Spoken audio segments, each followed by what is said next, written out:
Um outro destaque: o ministro André Mendonça confessou que o judiciário está invadindo a competência de outros poderes em alguns casos. Durante uma entrevista ao portal Migalhas, o magistrado disse ser minoria na corte atualmente, mas enxerga essa interferência da justiça principalmente nas decisões do Congresso. Mendonça tem adotado uma postura divergente dos outros ministros, ressaltada principalmente no julgamento sobre a responsabilização das redes sociais por conteúdos postados por usuários. Nessa ocasião, o magistrado ressaltou a importância da liberdade de expressão, afirmando que sem ela não há democracia. Começar essa rodada com o Luiz Felipe Dávila. Dávila, eu pude acompanhar essa manifestação do ministro André Mendonça, muito corajosa, fazendo um diagnóstico do atual momento na Suprema Corte, dizendo que ele é minoria. E ele identifica também esse posicionamento da Suprema Corte de interferir nas decisões de um outro poder. Dávila.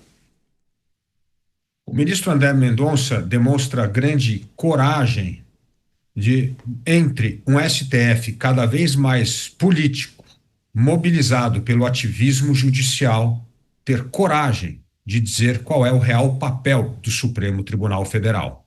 Trata-se de uma corte constitucional que não deveria adentrar na seara de poderes, demais poderes, executivo e legislativo, e que deveria circunscrever a sua atuação estritamente à proteção, à defesa e à interpretação da Constituição. O seu voto corajoso contra qualquer medida de aumentar a censura no Brasil foi um voto isolado na constitucionalidade do artigo 19 do Marco Civil da Internet. Mas mostra que a coragem e a voz do ministro André Mendonça não passam desapercebidos. Hoje, ele é minoria, mas amanhã ele poderá vir a ser a maioria do Supremo. Esperemos ver se o Brasil voltará à normalidade do funcionamento das instituições após as eleições de 2026. Mas até lá, vamos viver períodos de enorme turbulência, de embate constitucionais e institucionais e um Supremo que se acha agora não só guardião da Constituição, mas guardião da democracia, da liberdade de expressão e um poder que está acima de qualquer cidadão, quase que interpretando o que ele sabe melhor do que nós, cidadãos, do que é bom para nós. É o epítome da arrogância, da arbitrariedade que tanto fez mal às democracias no mundo afora e hoje prejudica enormemente a nossa própria democracia. Nós estamos repercutindo uma entrevista concedida pelo ministro André Mendonça ao portal Migalhas, que é um portal que cobre assuntos do judiciário, e nessa entrevista ele disse que o judiciário, que é a Suprema Corte, invade o espaço de outros poderes e deu o exemplo especialmente daquela manifestação que foi dada pela Corte em relação à regulação das redes sociais, o artigo 19 do Marco Civil da Internet. Você, Mota, seus apontamentos a respeito dessa posição de André Mendonça. Ele está certo. O mundo tem sido tomado por essa doutrina chamada de neoconstitucionalismo, né? Uma doutrina que diz que os juízes devem assumir um papel proativo, eles devem preencher lacunas legislativas, corrigir as injustiças sociais. De novo, a justiça social aí. Então, em vez de fazer justiça, o papel dos magistrados é fazer a justiça social. E aí, nesse papel, eles podem interpretar a Constituição da forma que eles acharem melhor. Muitas vezes até abandonar o que está escrito no texto constitucional e se basear apenas nas suas próprias ideias, nas suas convicções, ou até em outras coisas completamente estranhas à Constituição. Mais uma vez, isso não está acontecendo só no Brasil. Isso é um fenômeno que está acontecendo no mundo inteiro, mas aqui está acontecendo de uma forma muito mais crítica. E o que muita gente diz é que esse fenômeno do neoconstitucionalismo e a ascensão da juristocracia, que são os juristas que assumem o controle do Estado, esse novo sistema está substituindo a democracia e o Estado de Direito. Pois é, deixa eu só trazer o trecho, a fala exata do ministro André Mendonça, vou abrir aspas para ele. Sou minoria no Supremo hoje. Entendo que, realmente, em algumas situações, o Supremo está invadindo o espaço de outros poderes, principalmente o poder legislativo, também na definição de políticas públicas, como o âmbito da discricionalidade, que deveria ser administrativa, adentrando-se na discricionalidade da esfera judicial, fecho aspas, para a manifestação do ministro André Mendonça. Você, Acácio, como avalia esse posicionamento do ministro da Suprema Corte? Também acompanhei algumas críticas em relação ao fato de ele ter verbalizado esse posicionamento. Essa notícia tem muitas camadas por algumas razões. Primeiro, a questão, essa discussão, uma eventual ingerência do Poder Judiciário em relação aos demais poderes, ela não é nova. É uma discussão, para quem estuda direito, que tem pelo menos 30 anos. O termo ativismo judicial surgiu exatamente no final da década de 90, início dos anos 2000, ganhou musculatura nesse período, porque à época nós já tínhamos decisões do judiciário onde estas se sobrepunham às prerrogativas do legislativo e do executivo. Essa questão só veio à tona nos últimos tempos por conta da polarização. A polarização fez com que as pessoas acompanhassem mais aqueles aspectos contrários à sua opinião, sem que elas estivessem preocupadas efetivamente com a solução do problema. Até porque se hoje o ativismo as afeta, em algum momento, muito provavelmente, o ativismo as agiu em benefício destas. É importante nós ressaltarmos também que o Poder Judiciário, ele é inerte. Inerte no sentido que o Judiciário só atua se for provocado por alguém. E quando nós olhamos para as principais decisões, e quando eu digo principais, as decisões mais polêmicas do Poder Judiciário nos últimos anos, todas essas discussões foram provocadas por partidos políticos ou por entidades vinculadas a partidos políticos. Neste momento, há uma sobreposição de partidos e entidades vinculadas à esquerda, mas em determinado momento isso também se deu por partidos e entidades vinculadas à direita. Quando a gente olha para a entrevista do ministro, por fim, a gente entende que a Corte brasileira, hoje ela é muito mais próxima à Corte norte-americana, onde os ministros não escondem a sua ideologia. Eu acho que essa é uma questão que tem um aspecto positivo, porque nós sabemos antecipadamente o que pensa cada um dos ministros, mas é muito negativa, porque o juiz, seja ele de primeira instância, seja ele da corte mais alta do país, deveria ser imparcial. E quando nós olhamos para o nosso judiciário hoje, estou generalizando, a imparcialidade dá espaço a outras vaidades e outros aspectos que acabam sobressaindo. O ministro disse muitas verdades na sua entrevista, mas também externou opiniões que, no meu entendimento, não condizem com o papel de um juiz. Me preocupa muito um juiz, e não estou falando especificamente do André Mendonça, que é alguém tecnicamente muito capacitado e alguém por quem eu tenho admiração, mas me preocupa muito um juiz que tenha gosto por holofotes. E os nossos juízes e os nossos ministros têm tido muito gosto pelos holofotes ultimamente. Juiz deveria falar no processo e não para as luzes, para as câmeras. Eu acho que começa aí a nossa preocupação. Pois é, agora, Dávila, o Acácio compartilha aqui informações importantes a respeito do início do uso desse termo ativismo judicial, só que a gente observou uma intensificação dos debates e também das análises sobre quais teriam sido os gatilhos para esse processo ter ganhado uma notoriedade, ter de fato influenciado e sido provavelmente o estopim de muitas discussões a respeito dessa desarmonia entre os poderes. E aí há quem levante a possibilidade do advento da TV Justiça ter estimulado de alguma maneira esse aspecto destacado pelo Acácio do ego do juiz, né? A vaidade, a necessidade de estar sob os holofotes, dar entrevistas, se manifestar sobre isso, sobre aquilo, participa do Congresso em uma cidade do exterior, enfim, atua de uma maneira diferente de outros tempos, né? E isso, na avaliação de alguns, acaba interferindo no processo. Queria que você também discorresse e trouxesse sua percepção a respeito de possíveis distorções nesse processo, Dávila. Não há dúvida que a TV Justiça é uma aberração. Não existe nenhuma Suprema Corte no mundo que tenha uma TV Justiça. Aliás, as manifestações são nos autos dos processos. Mas a TV Justiça é apenas uma pequena parcela.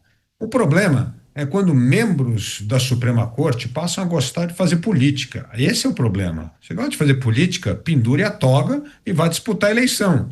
Não use o fórum do STF para fazer política. Esse é o problema. E esse é um problema de atitude.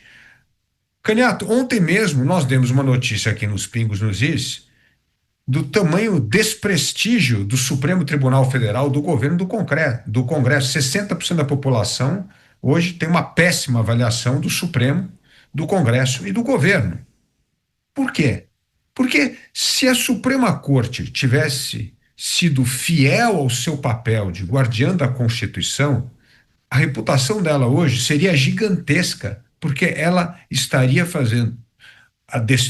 tomando decisões específicas para balizar a política, para manter todo mundo, cada um correndo na sua trilha e não adentrando um poder ao outro. Mas ao participar da política, não só em busca de holofotes, como o Acácio falou, mas como essa atitude da espetacularização da justiça, isso passou a criar um enorme desserviço à reputação do Supremo Tribunal Federal. E isso é muito ruim, porque, no fundo, o Supremo é a última instância, deveria ser aquele local onde reina a serenidade, o respeito absoluto à Constituição e que esteja despoluído das questões político-ideológicas. Mas é exatamente o que não está acontecendo.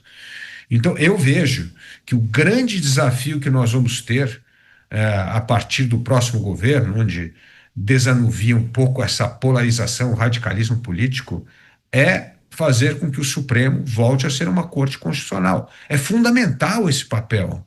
Esse papel é essencial na democracia brasileira e, principalmente, eu vejo o Supremo como o regente dessa harmonia, independência e autonomia dos poderes. É ele que tem que cumprir esse papel.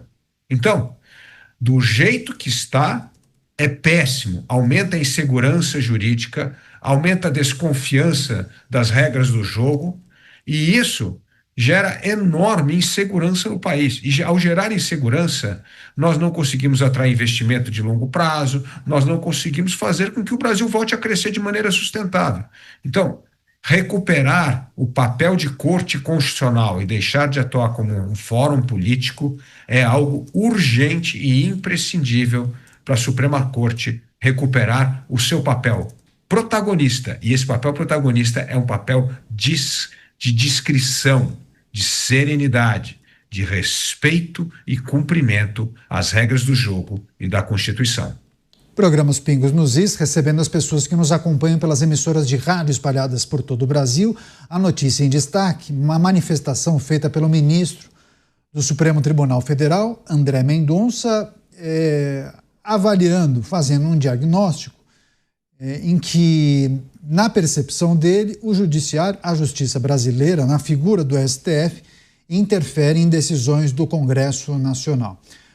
Mota, eu me lembro que em vários debates e análises a respeito da justiça brasileira, dos muitos posicionamentos e desse cenário de desarmonia entre os poderes, vocês por diversas vezes falavam de um movimento de autocontenção, que talvez fosse o próximo passo, uma vez que a gente observava um esgarçamento das relações, um processo em que a corda era esticada cada vez mais, e a gente trazia as muitas projeções a respeito daquele PL da anistia, né? Vocês faziam várias análises e os caminhos possíveis a partir do entendimento para pacificar o país.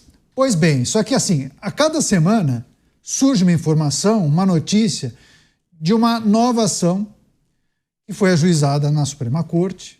E aí há o sorteio, há a definição por parte da presidência. Muitas vezes os processos acabam ficando com o mesmo relator. E aí aquele processo de autocontenção parece muito distante, né? Parece que era algo factível há alguns meses, mas agora parece muito distante. Porque o que a gente observa é que, possivelmente, a depender da decisão da Justiça a respeito, por exemplo, do caso do IOF, na verdade, talvez a corda possa, inclusive, romper, né? A gente pode observar um cenário muito pior daquilo que a gente imaginava há alguns meses. O processo da autocontenção, você imagina que ele está próximo? Poderá acontecer? Qual é o gatilho para esse processo ser iniciado? Eu acho que ele não está no mapa de forma nenhuma. Como eu disse, existe uma nova mentalidade.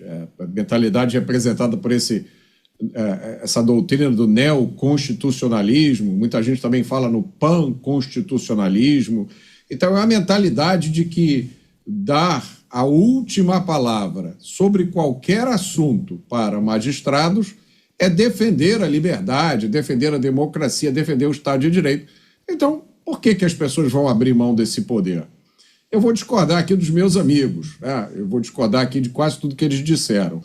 Comparar a nossa Suprema Corte com a Suprema Corte americana. A Suprema Corte americana, os juízes têm posições políticas claras, sim, mas eles não entram no jogo político. Lá não existe envolvimento de um juiz com o jogo político como existe aqui. Você não vê juiz da Suprema Corte americana fazendo declarações, dando entrevistas, se posicionando, prevendo resultado de futuros julgamentos. Isso não existe lá.